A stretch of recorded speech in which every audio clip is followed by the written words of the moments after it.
¿Cómo están, amigas y amigos? Gracias por acompañarnos en Reflexiones. Hoy tenemos un tema que creo importante, interesante y del cual todos tenemos algo que aprender. Las adicciones. Según un informe reciente de las Naciones Unidas, hay más de 280 millones de personas en el mundo que consumen drogas. Y esto significa un aumento, lamentablemente, de un 26% en relación a la década anterior. ¿Qué es una adicción?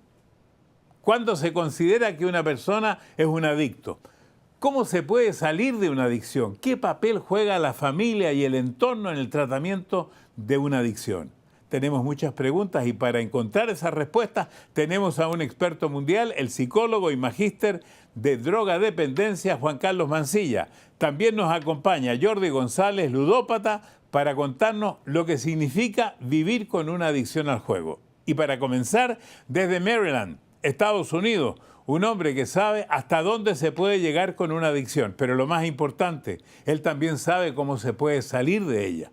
Comenzó consumiendo marihuana con los amigos y luego estuvo 13 años adicto a la heroína. Hoy dedica su vida a dar esperanza a quienes como él han caído en una adicción. Para contarnos su historia, saludamos desde Maryland, de Estados Unidos, a Juan Orlando Delgado. Juan Orlando tiene solamente 44 años, por lo tanto me parece que esta adicción comenzó bastante joven. Así mismo es un placer. Empezó con la marihuana como eso alrededor de los 14, 15 años. ¿Y por qué, después, oye, por qué alguien, quién te motivó a consumir marihuana? ¿Cómo llegó la marihuana a ti?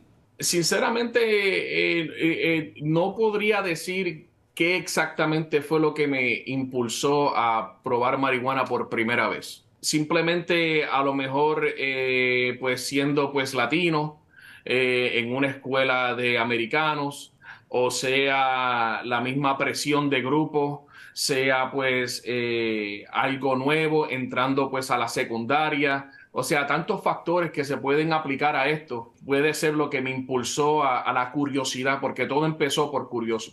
Tú te das cuenta que empiezas a fumar cada vez más porque te gusta, porque te atrae, porque te cambia. ¿Qué pasa en ti? Disculpa que haga todas estas preguntas porque después le pregunto al psicólogo con respecto a esto. Simplemente al principio, pues por supuesto es algo diferente.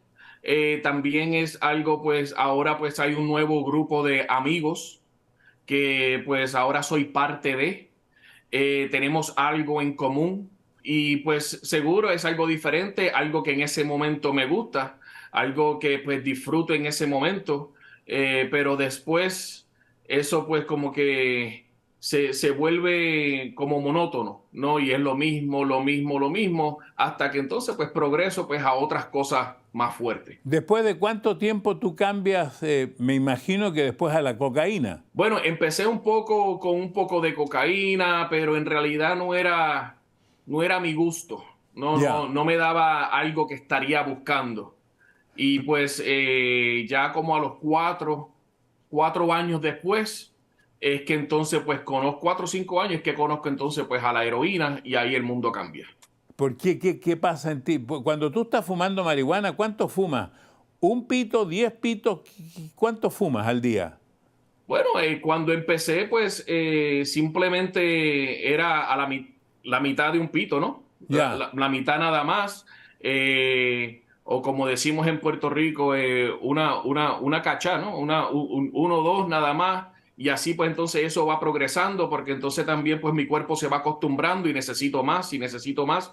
Yo creo que alrededor de unos 6, 7 pitos al día. Todos los días. Eh, ¿Y Cada dos o tres días, pues esa era más o menos la cantidad. qué te hace buscar la heroína? Yo siempre he describido ese punto, esa parte de mi vida, es que estaba buscando algo diferente en el sitio equivocado. Los efectos de la marihuana me daban satisfacción. Y ahí entonces fumaba más otra vez y era como que lo mismo todo el tiempo, lo mismo todo el tiempo, hasta que me introdujeron a la heroína y fue algo diferente. O sea, y por eso es que digo que estaba buscando algo diferente, pero llegó en el momento equivocado, porque en realidad no tenía la capacidad y el entendimiento en lo que me estaba metiendo. Bueno, yo quiero hacer un poco más rápida la historia porque sé que la heroína te lleva incluso a robar. Y que Así después mismo. tú, de ir a robar a una estación de servicio, a un gas station, en la noche cuando llegas a tu casa está la policía, te llevan preso, porque cuando tú tomas heroína estás fuera de sí, tú no te das cuenta que vas a robar o sabes que vas a robar. En mi caso sí, en mi caso sí. A mí lo que me llevó a ese acto fue la desesperación de no tener dinero y en cómo conseguir la cura, ¿no? En cómo conseguir la droga. Y que la conseguiste el dinero y con eso compraste droga, llegaste a tu casa, llega la policía y te dan 18 meses preso.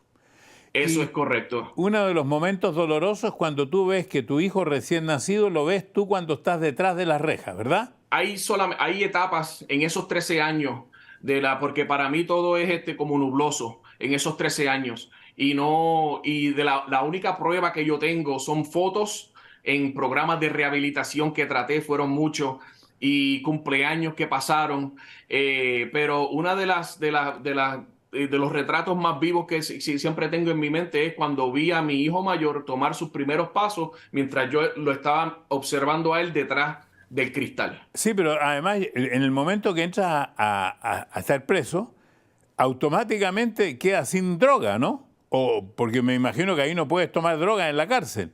Entonces tiene que entrar una desesperación grande los primeros días. Ahí lo único que me dieron fue una pastilla, ¿no? Una ibuprofen, una Tylenol, o sea, no es nada fuera de lo común. En otros sitios, cuando uno va a un programa de rehabilitación, pues le dan metadona y eso pues ayuda con los dolores, pero en la cárcel no. Y Bueno, ahí ya, uno tiene que romper a lo frío, como decimos. bueno, y ahí tu familia se da cuenta, tu mamá, para tu mamá y tu papá, se dan cuenta que eres un adicto y eso es devastador para ellos.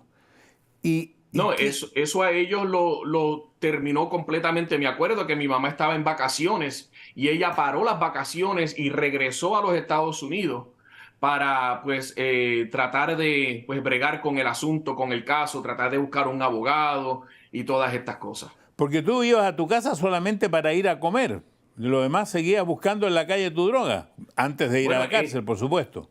en esos momentos yo lo que llaman yo era un adicto funcionario, ¿no? No sé si es el término correcto, pero simplemente yo pues tenía mi trabajo, pero ya cuando cobraba, cuando era el día de cobro, ya por la noche o al otro día, ya el cheque de cobro, ya eso estaba ya perdido ya.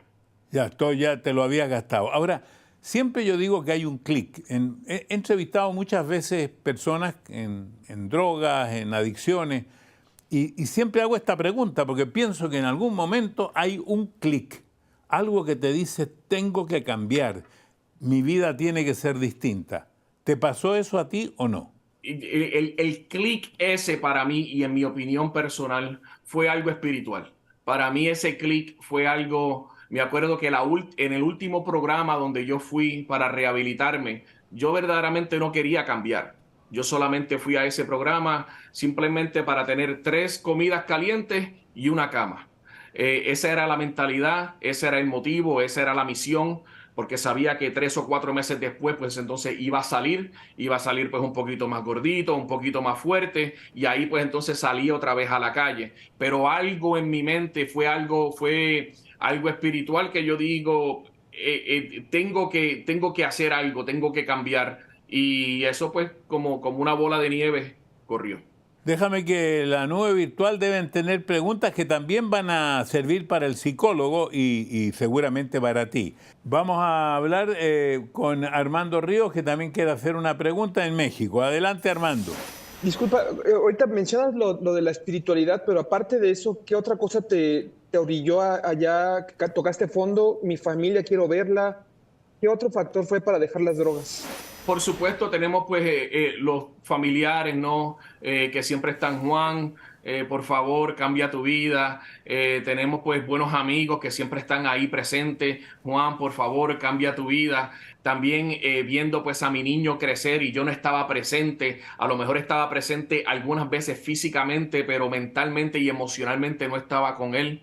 Y mientras los años pasan y la nieve cae y se derrite y vuelve a caer, uno se va poniendo más viejo y uno tiene que decir, bueno, tengo que hacer algo. ¿Y qué daño te produjo la droga físicamente? ¿Sentías algún tipo de problema o ninguno? O sea, me causó pues hepatitis C, tengo pues problemas en el hígado, por estar pues usando droga, intercambiando Aguja. agujas, pero son consecuencias. Bueno, yo tengo hoy día invitado a, y como ya lo dije, un psicólogo, magíster en drogadependencia, un especialista en conductas adictivas. Con él vamos a conversar inmediatamente después de estos mensajes.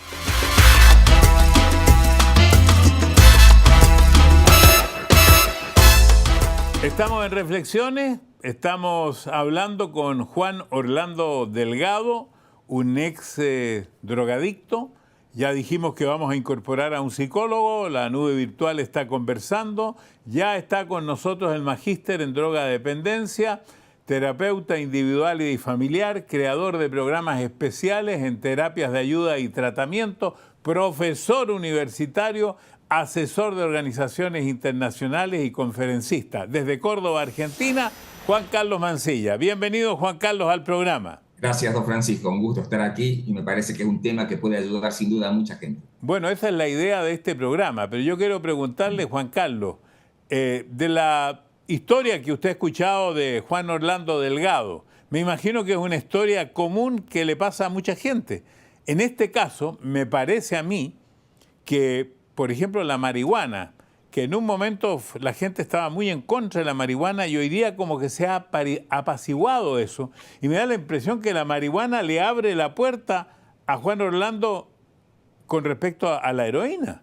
Bien, primero felicitar a Juan Orlando por la valentía de compartir un testimonio tan íntimo de una manera tan pública que sin duda eso ayuda a mucha gente. A ver, existe una teoría, don Francisco, que tiene que ver con esto del escalonamiento, ¿no? Como que una droga, una sustancia va llevando a la otra. De la que sin duda podemos decir que una sustancia habilita el paso a otra droga es el alcohol. Porque el alcohol tiene un poder desinhibitorio enorme que hace que la persona, cuando está diciendo que no, se tomó 3 copas, ese no se transforma en un probablemente sí. Déjeme preguntarle entonces a Juan Orlando, porque eso se me olvidó preguntarle, si esto lo mezclaba con alcohol. No fui muy amante al alcohol, pero el alcohol siempre estuvo presente y como es algo legal, pues mentalmente a lo mejor no lo pongo en la misma categoría, pero el doctor tiene toda la razón. ¿Cuándo una persona es adicta? Porque digo esto, este es un programa que lo ve mucha gente, que tiene algún amigo que a lo mejor le puede decir, oye, por estas características tú eres un adicto, o hay varias etapas de la adicción. ¿Cómo es esto? Sin duda que hay varias etapas. Recién mencionaba esto que había escuchado vos, Juan Orlando, cuando hablabas de la adicción funcional. Esto significaba que él todavía podía conservar el trabajo, cobraba su cheque y lo gastaba en drogas. El próximo paso hubiese sido perder el trabajo, literalmente, o sea, quedarse sin nada. A eso Juan Orlando no llegó. Sin embargo, hay muchas personas hoy en día que, ya sea abusando del alcohol, del tabaco, de la marihuana, de la cocaína o de cualquier otro tipo de sustancia, conservan una vida funcional, es decir, estudian, trabajan, mantienen su familia, pero lo hacen con un grado de mediocridad muy importante. Es decir, la droga quizá no les está quitando todo, pero les quita calidad de vida. Es lo que llamamos nosotros la etapa del abuso de drogas. La respuesta a lo que usted me pregunta es muy sencilla. Primero se usa, después se abusa y después la persona pasa a una adicción. La adicción es cuando la persona lo único que quiere en el día, desde que se levanta hasta que se acuesta, es proveerse de sustancia para consumir. Pero antes de que eso suceda, también hay deterioro en la vida de la persona. Juan Carlos, quiero preguntarle, hay gente Sí. que está mirando y alguien dice, este amigo mío quizás esté en esta etapa, en esta otra etapa. ¿Cuándo los padres, cuándo el amigo, cuándo el cercano tiene que intervenir? ¿Cómo nota? Porque la misma persona a lo mejor no se da cuenta, pero ¿cómo nota el que está al lado de él, el que comparte con él, la esposa, la novia? ¿Cómo se da cuenta Claro. que este hombre está en un problema? ¿O esta mujer? Bueno, creo que era interesante también lo que Juan Orlando decía cuando él en 2 oportunidades mencionó el placer vinculado al consumo. ¿Qué significa esto? Que la persona, aunque sepa que le está haciendo mal, como también le produce cierto bienestar, no quiere renunciar a esto. Nosotros estamos acostumbrados que cuando nos duele la muela, queremos ir al dentista para que si nos tiene que quitar la mandíbula lo haga, porque queremos superar el dolor de muela. Pero el tema de las adicciones tiene esa contradicción, don Francisco. Es como si la persona va al dentista por el dolor de muelas, pero cuando está esperando que lo atienda dice, no, mejor me voy, porque el dolor de muelas también me produce cierto placer. Siempre un ser querido, cuando ve a la persona en ese proceso, tiene que ir en su ayuda. Y yo quisiera preguntarle a Juan Orlando. Juan Orlando, ¿tus familiares se dieron cuenta en algún momento, tus amigos, gente que estaba alrededor tuyo, una pareja, se dio cuenta que tú tenías problemas? Nadie sabía. Nadie sabía. Después de la prisión fue que, como quien dice, explotó todo. Y como el doctor bien puso, ahí es que entonces, y muy interesante, fue que ahí yo creo que empecé entonces pues a abusar la droga. Y después caí pues en la próxima etapa. Porque ya después de la prisión lo único que tenía pues eran mis familiares y me veían en ese mundo y a cada rato me lo decían, Juan, arregla tu vida, Juan, arregla tu vida, pero como me gustaba ese dolor de muela, pues no quería cambiar. Juan Carlos, ¿y cómo no se dieron cuenta nadie? Si el hombre estaba tomando una cantidad de marihuana y ya estaba tomando heroína, ¿cómo no se dieron cuenta? Muy probablemente lo que yo estoy acostumbrado a ver es que las familias sí es como que están dándose cuenta de que hay algo que funciona mal, pero no se animan a dar el paso de confrontar a la persona.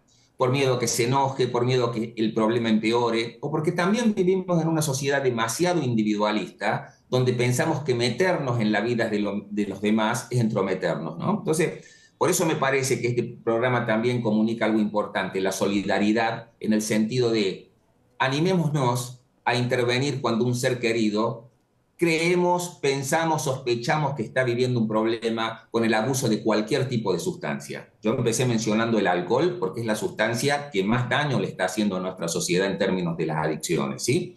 Pero debemos animarnos a ir en ayuda y confrontar a la persona con ese problema que vemos. Juan Carlos, otra cosa que me sorprende, usted dice que hay dos tipos de adicciones, una sin sustancias y otra con sustancias. ¿Cómo es eso? No lo entendí. Bueno, hoy en día, en el tema del estudio de las adicciones, se habla de cierto comportamiento adictivo. Por ejemplo, hay una persona que usted presentó, Jordi, si no me equivoco, que va a hablar del tema de la ludopatía, ¿sí? La ludopatía, es decir, esta compulsión por el juego, es una conducta adictiva, pero que no está anclada en un químico, sino básicamente en la satisfacción que da la expectativa de ganar, ¿no? De ganarle al azar. Y ahí no hay una sustancia. Pero hoy en día podemos encontrar personas adictas al juego, adictas a las compras, adictas a cierto tipo de práctica sexual. Es decir, cualquier experiencia susceptible de generarnos placer puede llevarnos a un comportamiento adictivo. Bueno, yo soy adicto a la televisión, porque yo debiera estar en mi casa tranquilamente sentado, porque tengo 82 años, y la verdad es que soy adicto a esto. Esto es una cosa que me gusta. ¿Es esta una adicción? Bueno, yo ahí diría que tenemos que cuidarnos de la utilización del término, porque la pregunta que yo le haría como terapeuta a alguien que me dice eso es, a ver, ¿dejás de atender a tu familia por la televisión? ¿Dejás de trabajar por el tema de la televisión? ¿Abandonás tus afectos? ¿Te descuidás físicamente por el tema ¿Te abandonás? Y me vas a decir seguramente que no, don Francisco. No. Entonces, ahí es una pasión, no una adicción, ¿sí? Porque cuando entramos en el concepto de la adicción, la persona se olvidó de sí mismo y se olvidó de los seres queridos por repetir esa conducta. Esa es la clave. Bueno, como usted da tan buenas respuestas, el muro virtual debe estar ansioso de preguntar. Siempre pido, Francisco Ruiz está en Maracaibo, Venezuela, él le va a preguntar. Hay una relación entre el consumo de cannabis y los trastornos mentales. Quería saber si tenían información sobre eso y qué tan cierto es. Sí, hay investigación científica bastante clara sobre esto. Es decir, no es que la marihuana genere una alteración psiquiátrica tipo psicosis, por ejemplo, pero probablemente cualquiera de nosotros tengamos un potencial de desarrollar un trastorno psicótico Pero si no fumamos marihuana, eso no va a ocurrir. Lo que tiene la marihuana es la capacidad de gatillar eso. Lo que pasa es que como no sabemos si tenemos una predisposición o no, al consumir marihuana nos estamos exponiendo a ese riesgo. Primera parte de la respuesta. Y la segunda, muy cortita, es, por eso el consumo de cannabis en la adolescencia es tan peligrosa. Porque el cerebro está en proceso de formación. Entonces, en ese proceso, cuando interviene un químico como el cannabis, puede facilitarse cierto tipo de manifestación, como por ejemplo una psicosis que la verdad genera historias muy tristes. Le voy a preguntar si la adicción es hereditaria. Y me voy a poner además como ejemplo. Yo llevo 61 años en este oficio, nunca he probado una droga y nunca he tenido ningún interés en probarla. ¿Por qué? Después de estos mensajes.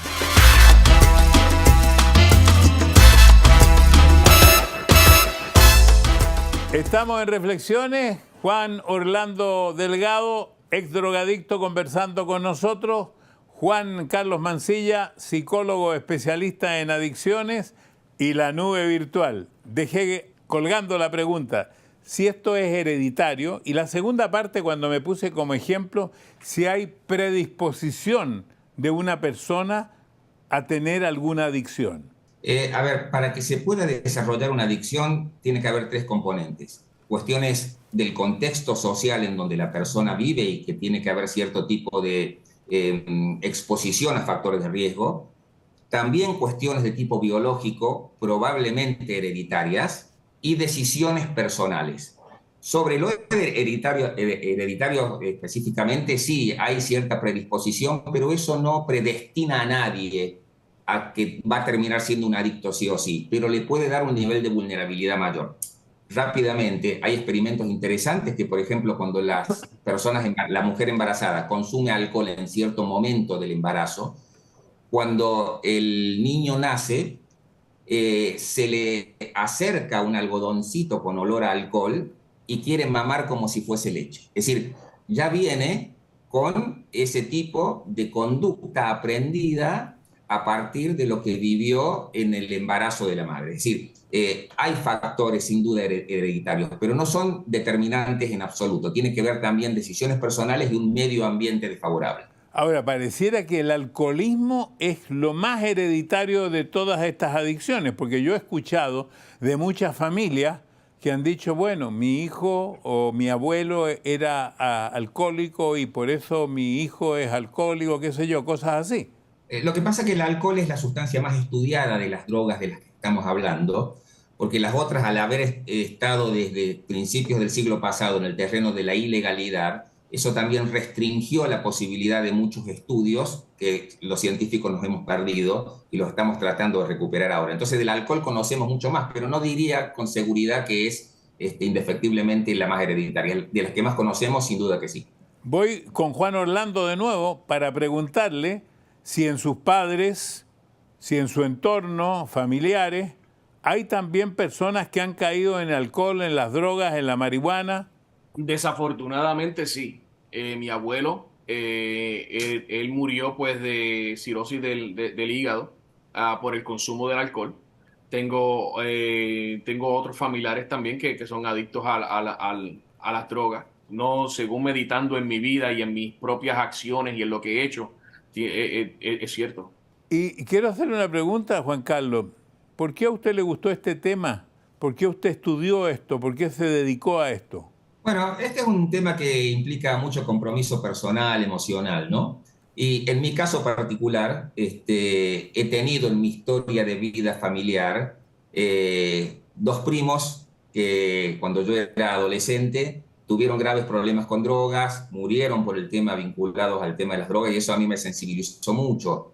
Yo les diría a don Francisco que la mayoría de las personas que trabajamos en este tema y nos dedicamos al trabajo en adicciones, tenemos en nuestra historia personal alguna señal que nos sensibilizó a dedicarnos a esto. Bueno, en el caso de Juan Orlando, hubo un momento espiritual que hizo cambiar tu vida y que después recibiste un tratamiento en una organización que puedes nombrar, que te ayudó, un tratamiento largo, y que después tú has sido monitor y actualmente tú te dedicas a ayudar a otras personas. Eso es correcto, eso es correcto. Al programa donde yo fui se llama pues Adult and Teen Challenge. Y ese programa es un programa de rehabilitación cristiano, donde pues se usa pues la fe, ¿no? Como la solución para la adicción. Para mí fue lo que funcionó. No quiere decir que eso a lo mejor es lo que va a funcionar para todo el mundo, pero para mí en ese momento, en esa etapa de mi vida, en esa etapa mental, espiritual, emocional que yo estaba, eso es lo que funcionó. Tan pronto terminé el programa, empecé como interno, simplemente para ayudar. Como el doctor dijo, pues había algo personal como que me quería ayudar a otras personas. Y el transcurso siguió de que ya son 13, 14 años ya casi. Y ahora pues entonces soy el director del programa de una de las oficinas, de uno de los centros acá en Maryland. Bueno, yo quisiera preguntarle, Juan Carlos, porque de todas las entrevistas que he hecho, hay un porcentaje bastante alto o significativo, para no decir alto, de personas que dejan las drogas aferrándose a la fe. Sí, hay estudios interesantes en lo que se denomina el abandono espontáneo del consumo de sustancias, y ahí se encuentran algunos factores. Por ejemplo, la mujer cuando queda embarazada puede que esa experiencia vital la lleve a tomar una decisión de decir voy a dejar las drogas. No es obligatorio, pero suele suceder. Y también la experiencia espiritual, la experiencia religiosa, es una experiencia muy fuerte, muy ordenadora en la vida de una persona. Aparte, históricamente, muchas iglesias católicas, protestantes o evangélicas incorporaron como parte de su servicio y su ministerio el tema de ayudar a las personas que tienen problemas por consumo de drogas. Y hay grandes instituciones, Proyecto WOMO, que depende, que nació en la Iglesia Católica, Dayton Village, que nació en Estados Unidos, son instituciones históricas vinculadas a las iglesias y que dieron una respuesta muy fuerte, muy clara y para mí muy valiosa en esto. Yo mismo, antes de trabajar o paralelamente a mi trabajo como científico en este campo, también vengo de la iglesia evangélica, donde vi que había como mucha posibilidad de ayuda y de trabajo en profundidad con las personas a través del factor fe. Ahora, tengo entendido que también los tratamientos han cambiado. Antes uno sabía que un adicto iba a internarse por meses y ahora hay como terapias distintas. Sí, sí, sí. Hoy en día la internación yo le diría que es una alternativa casi excepcional, ¿sí? Porque también es cierto que las personas hoy en día tienden a pedir ayuda de manera más temprana. Entonces, los tratamientos ambulatorios, donde la persona no necesariamente tiene que dejar el trabajo, el estudio, sino que recibe con acompañamiento familiar, si es posible, un servicio terapéutico, resultan muy bien. Hoy se conoce mucho más de cómo funciona la conducta adictiva, entonces tenemos más herramientas terapéuticas para intervenir, don Francisco. Aquí también hay otra aseveración suya que dice, el que quiere cambia, que nadie cambia por presión. Por ejemplo, cuando escuchaba el testimonio de Juan Orlando, él hablaba de cuando su hijo, él se encontró con su hijo y eso sin duda lo conmovió. Eso fue una presión emocional fuerte en cualquier persona, ¿no? Las personas se empiezan a sentir presionadas cuando empiezan a darse cuenta que pierden por el consumo de sustancias. Cuando se dan cuenta que pierden, ahí evalúan, bueno, entonces ya este placer no me alcanza, estoy perdiendo demasiado. Pueden ver que en la balanza el resultado es negativo, pero la decisión es del sujeto, es de la persona. Vamos a ver a la nube virtual, levantan siempre la mano. ¿Cuáles son los 3 pilares en los que uno puede sostenerse para poder decir, yo hoy decido dejar eso? Me hablaron de lo espiritual, de la parte de lo que vendría a ser lo natural de la embarazada, pero ¿cuáles serían los 3 factores así que hacen ese clic para que uno deje la adicción? Si tendría que nombrar factores, sin duda que diría la conciencia del problema, ¿no? Cuando la persona se da cuenta de que tiene un problema con el tipo de vida que lleva, que esto le está trayendo pérdidas, está trayendo dolor a los seres queridos, les impide evolucionar en un proyecto de vida, bueno, ahí, cuando hay conciencia de pérdida, es el primer paso. El segundo es pedir ayuda. Alcohólicos Anónimos tiene una frase fantástica, tú no puedes solo. La persona necesita ayuda, necesita que otro intervenga, porque generalmente lo ha intentado solo, pero ha fracasado. Necesita entregarse a un modelo de tratamiento.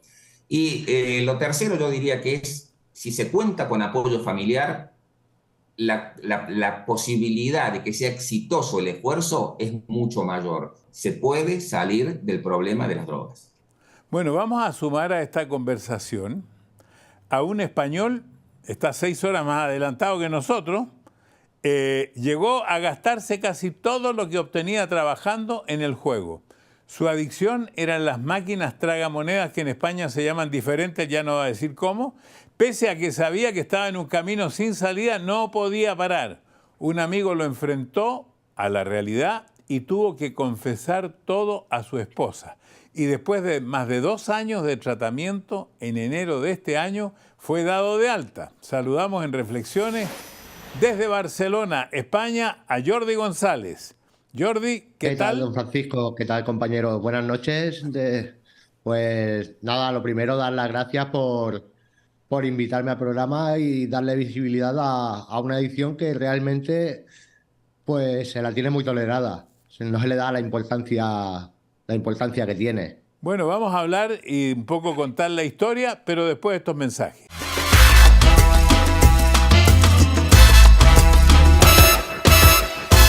Estamos en Reflexiones conversando con Juan Orlando Delgado, ex drogadicto, Juan Carlos Mancilla, que es un psicólogo, y incorporamos recién a Jordi González, un hombre nacido el año 1983, jovencito, en Santa Coloma de Cerebelo, así se llama en España. Su papá albañil, la mamá se dedicaba a la limpieza, tiene un hermano mayor. ¿Y cómo empieza esto del gusto por el juego? Yo empecé a jugar realmente con 8 años, 9 años. Parece un poco fuerte, pero aquí es bastante normal. Después en las comidas de Navidad o después de las comidas familiares y tal, que la gente, las familias sacan el parchís, sacan el bingo, sacan las cartas y todo se juega con dinero. Y da lo mismo si eres un niño que si eres adulto, que juegas con dinero. Y entonces yo personalmente, pues desde muy pequeño lo he tenido muy normalizado. Luego ya de adolescente, un amigo mío tenía un bar. Bueno, sus padres tenían un bar. Le cogíamos las llaves a los padres y íbamos allí y jugábamos a la máquina. A la tragaperra, ¿no? ¿Tragaperra se llama? A la tragaperra se llaman, sí. Y así poco a poco, pues uno va entrando en un bucle y cuando te das cuenta estás en un atolladero que es muy difícil salir y es imposible salir solo. Tengo entendido que tú ganabas muy bien, pero no le contabas nunca a tu esposa lo que ganabas porque te gastabas una parte muy importante, 2/3 de tu sueldo jugando. ¿Cuántas horas al día jugabas? Por la mañana yo me levantaba y en casa ni siquiera me tomaba el café. Ya me cogía mi coche y me iba directo al bar no para tomarme el café, sino para jugar a la máquina. Y eso ya de buena mañana. Y antes de entrar, de empezar a trabajar, ya había estado por lo menos en 2 o 3 bares jugando. Y a media mañana cuando iba a almorzar, pues volvía a jugar. Al mediodía cuando iba a comer, volvía a jugar. Cuando plegaba, antes de llegar a casa. Y entonces, claro, pues no llegaba lo que tenía que llegar a casa. ¿Eso lo mezclabas con alcohol? No, porque... Y tengo mi razón. Yo siempre cuando estaba jugando, tomaba café para que no me entraran ganas de ir al baño y no tener que dejar la máquina. Ah, mira, déjame preguntarle entonces a Juan Carlos. ¿Este es un patrón más o menos normal, Juan Carlos? Esto que está contando Jordi, de que empezó a generar más juego y el tiempo dedicado al juego, seguramente si yo le pregunto, ¿y te dabas cuenta todo el tiempo que ocupabas en jugar? Probablemente me diga, no, el tiempo de repente como que se me desaparecía. Y esto que cuenta, de que ni siquiera para ir al baño, pero es una anécdota muy interesante. Hay casinos, don Francisco, que largan más oxígeno por el aire acondicionado a cierta hora de la noche, porque sabe que con eso se va a estimular más la persona para poder seguir jugando. Es decir, está muy estudiado. El oxígeno es un estimulante y la cafeína también lo es. ¿Y está correcto esto que dice Jordi, que no te dabas cuenta el tiempo que se te pasaba en esto? Sí, sí que es verdad, claro. Yo mientras estaba jugando nunca miraba el reloj, no me daba cuenta. Bueno, y aquí viene un caso interesante porque él le ofrece a un amigo un trabajo, él le pide un adelanto, el adelanto se lo juega, no puede terminar el trabajo y el hombre le dice, yo te voy a ayudar, tú tienes un problema, habla con la señora y ahí empieza tu recuperación, ¿no? Bueno, no fue más o menos así, porque el trabajo no llegué ni a empezarlo. Él me dio un dinero para que yo comprara el material y yo ya directamente ni fui a comprar material ni nada. Me fui al bar, me lo jugué y ya empecé con las excusas, que es muy típico en los ludópatas y en los adictos en general. Excusas, mentiras, diciéndole que habían cargado el material, que no estaba en stock, y así lo tuve como 2 semanas. Y no es que él me dijera que me iba a ayudar, es que él no sabía lo que me pasaba. Y entonces llamó a mi mujer para preguntarle. Y yo llegué a casa y estaban hablando ellos por teléfono y en ese momento se enteraron los dos de lo que me pasaba, porque ni mi mujer, ni mi amigo, ni nadie de mi... Bueno, nadie sabía lo que me pasaba, porque esto al ser una adicción sin sustancia, físicamente no se te nota. Aparte es como yo que ganaba bien y llevaba dinero a casa, pues más o menos lo puedes ir escondiendo. Y Pero parece claro, que, ahí disculpa, pero parece que tú te recuperaste por amor, porque tu mayor miedo era que tu mujer no te dejara. me recuperé básicamente por mí. Y por amor, claro, claro. Yo no es que tuviera miedo a que me dejara, es que pensaba que se iba a acabar la relación en cuanto le conté lo que me pasaba. Porque Porque yo buscaron llegué a ayuda casa, juntos, ¿no? Los juntos buscaron ayuda. lo primero fue enfado, incredulidad y la sorpresa, pero automáticamente se puso a ayudarme. Y nada, ella encontró vía Google a 10 kilómetros de mi casa un hospital por la seguridad social. Eso fue un viernes. El lunes fui al médico, le expliqué lo que me pasaba, lo que había encontrado mi mujer y a la semana siguiente ya estaba en una terapia. Bueno, entonces tenemos que hablar del valor de la familia, pero después de estos mensajes.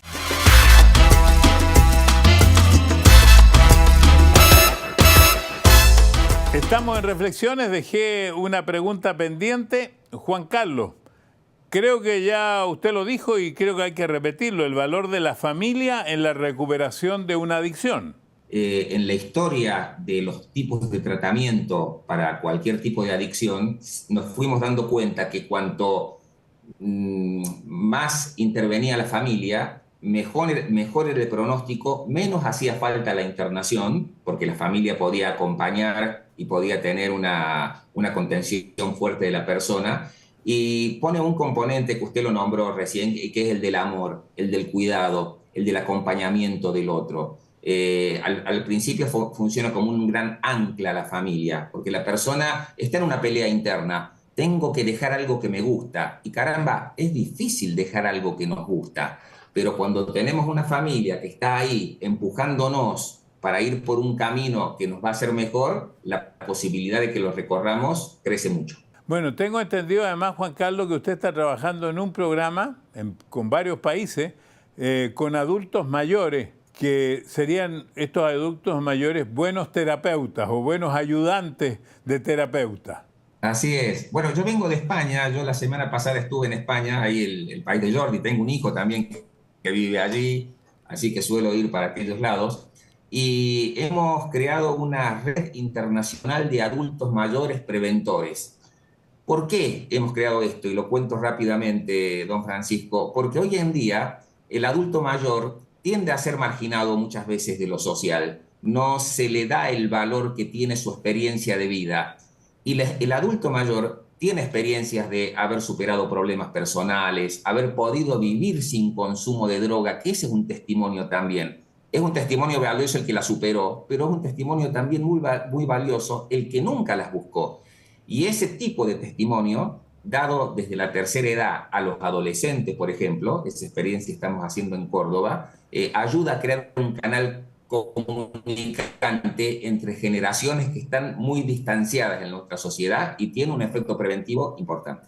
Quería decir además que como va a España, tiene un hijo que es músico de Rafael, el cantante, trabaja en su banda. Y me ha llamado la atención en este caso que Juan Orlando está dedicado a ayudar a otras personas y Jordi González hace lo mismo, porque Jordi tiene en internet tienes un canal de YouTube, ¿no? Sí, sí, así es. Como cuando ya llevaba un tiempo que no jugaba y tal, ya estaba haciendo terapia, digo, pues, ¿por qué no vamos a contar esto que se vea? Porque hay mucho tabú con el juego, hay mucho tabú. Y entonces pensé, hay que darle visibilidad a esto. Bueno, quiero decir que Juan Orlando ya lleva 13 años, pero tú llevas muy poquitito. ¿Tú dirías que estás curado, que ya no sientes ese deseo a ir a esas máquinas perras? ¿Cuánto le llaman?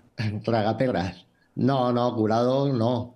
Yo creo que la rehabilitación la voy a tener que llevar de por vida. Y sí, de vez en cuando sí que es verdad que aún siento, cada vez me pasa menos, pero sí que es verdad que algún mal día, al- algún mal día, siento que si estuviera en activo que jugaría.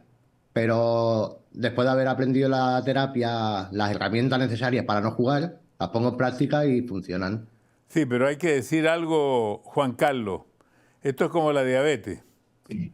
Cuando uno le dicen que usted es diabético, uno puede controlar la diabetes, pero es diabético toda su vida. Entonces mi pregunta es con respecto a las adicciones. Puedes controlar una adicción, pero eres adicto para siempre. ¿Es así o no? La persona puede volver a vivir una vida absolutamente normalizada, pero tiene un área de vulnerabilidad en su vida de la cual se va a tener que cuidar siempre. Yo le digo a mis pacientes, esto es como aprender a andar en bicicleta.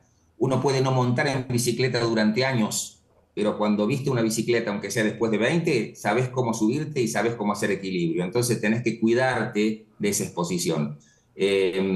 Por eso lo que dice Jordi y lo que dice también Juan Orlando y lo que están haciendo en ayudar a otros, sin duda que eso los mantiene alertas y favorece el cuidado propio, ¿sí? Y creo que ese es el mensaje más fuerte que tiene la persona que pasó por este proceso, porque a ellos, alguien que viene del mundo de la adicción, con ese problema le va a creer más que a mí o más que a usted, don Francisco, ¿sí? Porque ellos lo han vivido. Así es. Bueno, en primer lugar, agradezco a la nube virtual y quiero decirle a nuestros invitados, a Juan Orlando, a Juan Carlos, a Jordi González, que les agradecemos su testimonio, lo hacemos por una razón, porque entre las personas que están viendo o escuchando hay alguien que se puede ayudar del testimonio de ustedes. Porque hemos hablado de adicción, hemos hablado de la familia, de la esperanza, de que se puede pedir ayuda. Pero hay una cosa importante que dijo Juan Carlos, el psicólogo. Hay que tomar la decisión de hacerlo. Y eso finalmente es un acto personal. Lamentablemente esto llega a muchos países y no tengo los números de todos los países, tengo el número de Estados Unidos, porque hay una línea de la Administración de Salud Mental y Abuso de Sustancias en una sigla en inglés que se llama SAMHSA, algo así.